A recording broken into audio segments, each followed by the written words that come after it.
Introduction में बताया according to some of the eminent jurist, जिसमें हम सैलमन का नाम अभी डिस्कस कर रहे थे, eminent jurist following are the sources of international law. उसमें सबसे पहले जो लॉरेंस है उसने कहा है according to Lawrence if we take the sources of law means its beginning as law having with all the authority required to give it binding force.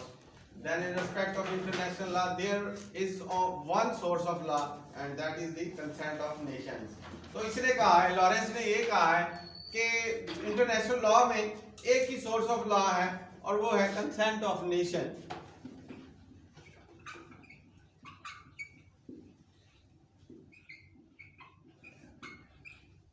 लेकिन आगे हम मजीद पढ़ेंगे, लेकिन ये अकॉर्डिंग टू लॉरेंस है, ये जो एमिनेंट ज्यूरिस्ट में से एक मशहूर से हैं लॉरेंस। तो इन्होंने कहा कि नहीं, लॉ जो है, सोर्स ऑफ लॉ जो है, इंटरनेशनल सोर्स ऑफ लॉ जो है वो एक ही है और वो है कंसेंट ऑफ नेशंस। जब नेशंस जो है एक दूसरे को कंसेंट देती हैं तो वो एक इंटरनेशनली लॉ बनता है। जब एक दूसरे के साथ कोई ट्रीटी करती हैं, कोई एग्रीमेंट करती हैं, तो एक इंटरनेशनल लॉ बन जाता है उन दोनों कंट्रीज के दरमियान। लेकिन आगे Oppenheim also shares the opinion of Lawrence. According to Oppenheim treaties and customs are regarded as the exclusive source of law. तो ये कहता है ट्रीटीज भी और कस्टम्स भी जो है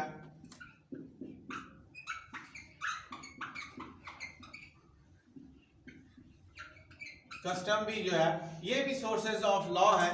ये आगे हम डिस्कस करते हैं।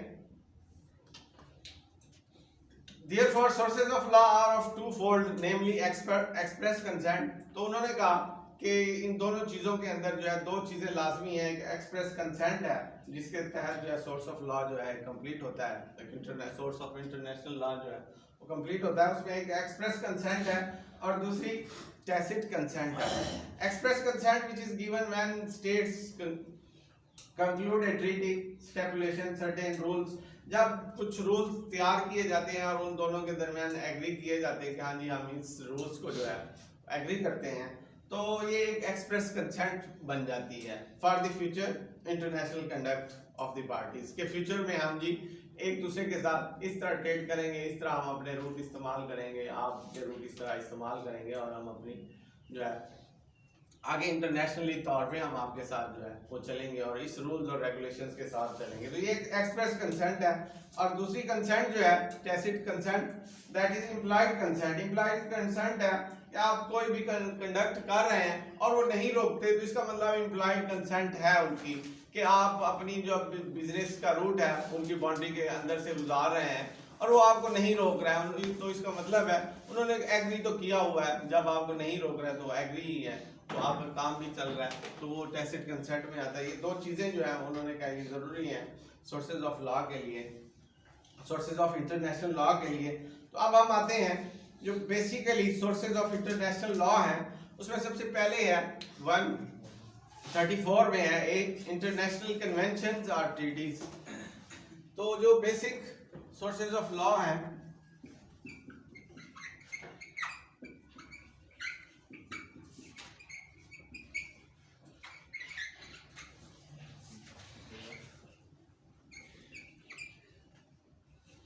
इंटरनेशनल कन्वेंशंस एंड ट्रीटीज जो है ये बेसिकली जो बेसिक सोर्स ऑफ लॉ है वो ये है। इंटरनेशनल कन्वेंशंस उन्होंने मुनक्कद करने होते हैं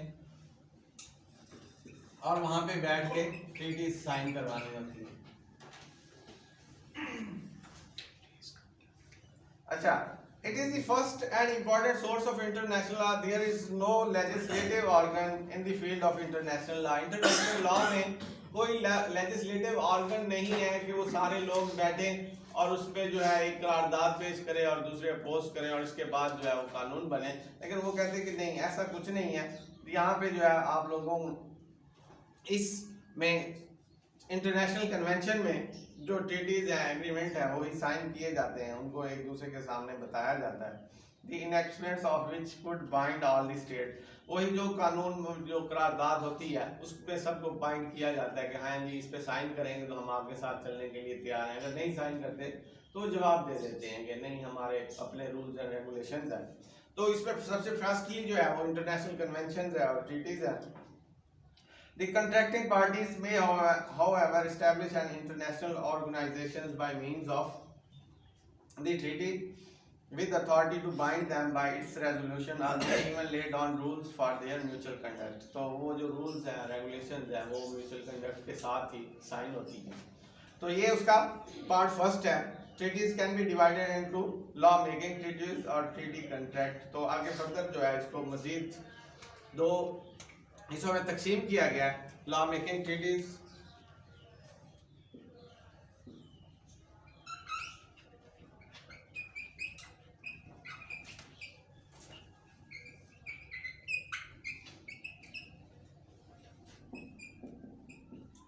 और दूसरे नंबर पे है ट्रेडी कॉन्ट्रैक्ट्स.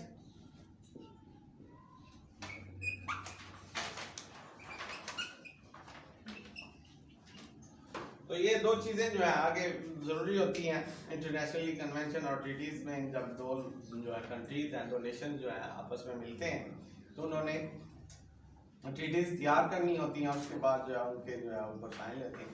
तो law making treaties are those treaties which are entered into by a large number of states, जिसमें एक large number of states को इंटर किया जाता है. These are the direct source of international law. तो ये भी एक direct source of international law है. These treaties are binding. law making treaties may be divided into तो इसके अंदर फर्दर जो है वो उन्होंने इसको मजीद जो है दो हिस्सों में तकसीम किया कि treaty given the rules of universal international law. वो जो ट्रीटीज हैं वो रूल देती हैं इंटरनेशनल यूनिवर्सल इंटरनेशनल लॉ के, और दूसरी जो ट्रीटी है वो देती है जनरल प्रिंसिपल देती है. आगे हम पढ़ेंगे प्रिंसिपल्स कैसे देते हैं और कैसे जो है उसको ऊपर जो कानून साजी होती है. तो यही बेसिकली जो ज्यूरिस्ट हैं ये लॉ के प्रिंसिपल्स बताते हैं, अपने नज़रियात में बताते हैं, और उनको जो है फर्दर हमने कानून साजी के अंदर लेके आना होता है. तो ये भी जो दो उन्होंने बताए हैं इस तरह के प्रिंसिपल्स होते हैं कि ये इस तरह की रूल्स और रेगुलेशंस के ऊपर करारदादें बननी चाहिए ताकि ज़्यादा से ज़्यादा अमन के साथ ये दुनिया रह सके, जंगे ना हो.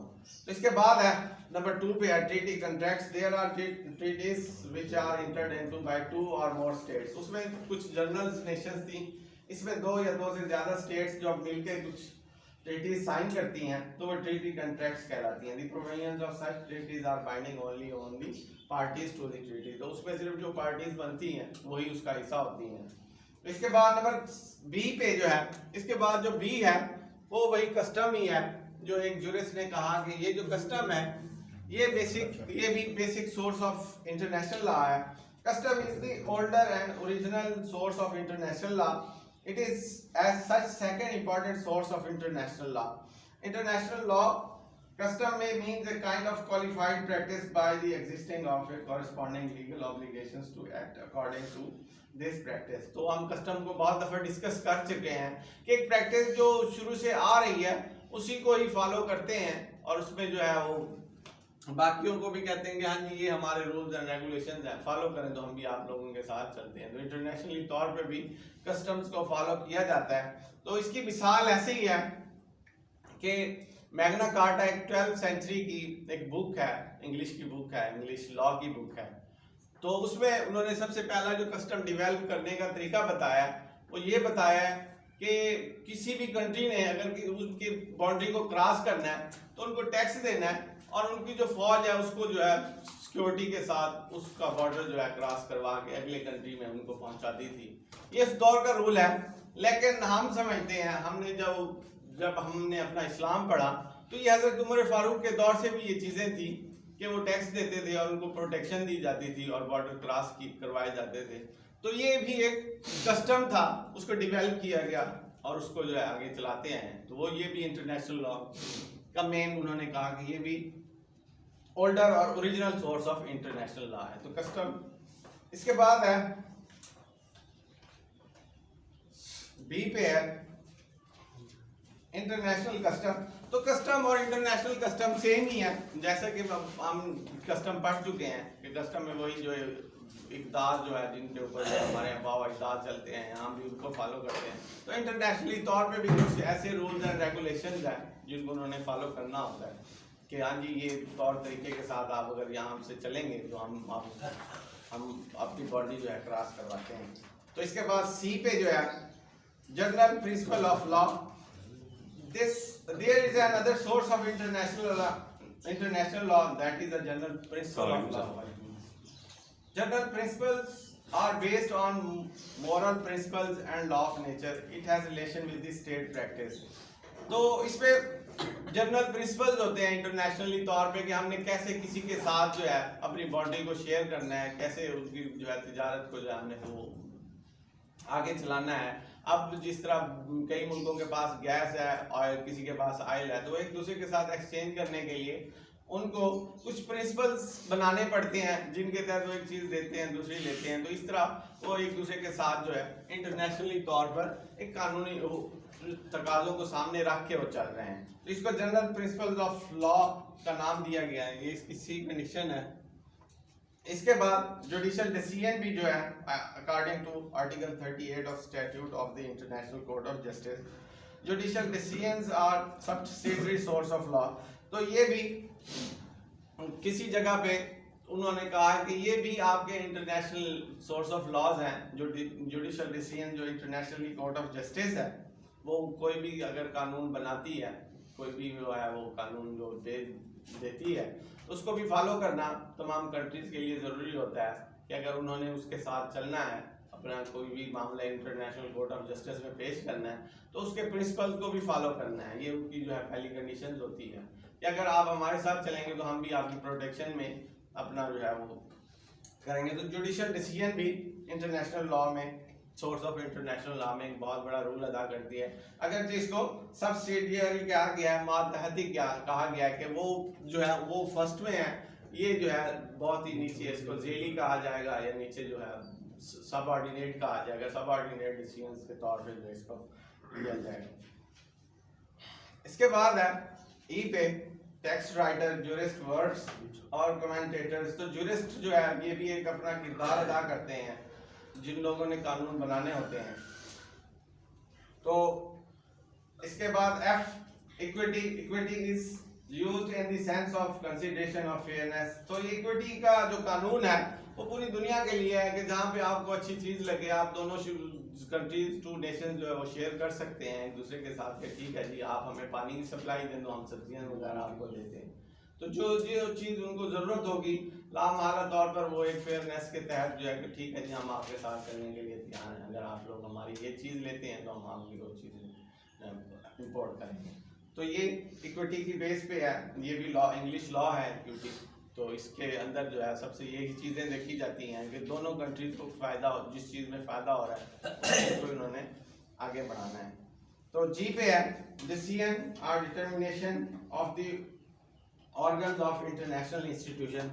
तो जो भी डिसीजंस हैं या किसी चीज़ का तयन किया है, जो इंटरनेशनल इंस्टीट्यूशन ऑर्गेनाइजेशंस हैं जैसे यूएनओ है, उनके डिसीजंस भी जो है अगर वो फॉलो करते हैं तो आप एक तरह के इंटरनेशनली तौर पे उनकी उसके अंदर आ जाते हैं। उनके जो चार्टर्स हैं उनके अंदर जो है वो कहते हैं कि ठीक है, हमारे रूल्स एंड रेगुलेशंस को फॉलो किया जा रहा है, तो हम भी आपके साथ हर तरह का कॉपरेट करने के लिए तैयार हैं। तो ये सोर्सेज ऑफ इंटरनेशनल लॉ थे, इसको देखिएगा और इस पे शार्ट कीजिएगा, जितना कि समझ आता है उतना ही लिखना है। इन्होंने बहुत ही लेंथी बुक बनाई है, बहुत ही ये डिफिकल्ट किस्म का उन्होंने वो बताया है। ये बड़े हाई लेवल की, आप ऐसे समझ लें LLM लेवल की जो ये बुक उन्होंने बना दी है। तो हमारा आज का टॉपिक यहीं पे ख़त्म होता है, कल इंशाल्लाह हम नेक्स्ट टॉपिक